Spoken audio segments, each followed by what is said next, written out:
ব্যাটসম্যানরা আগে থেকেই জানে বলটা অফ কাটার হবে, তবু তারা তা সামলাতে পারে না।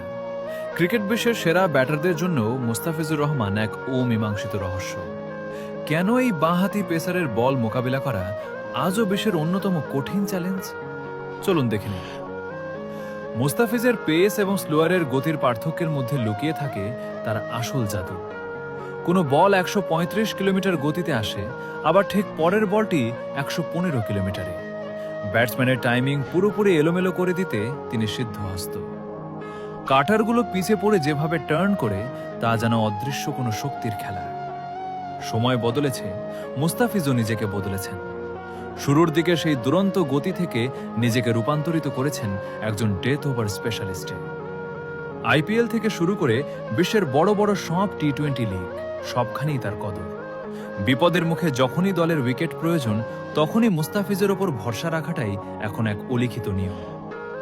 এক হাতে মুস্তাফিজ, অন্য হাতে বাংলাদেশের বোলিংয়ের ভরসা।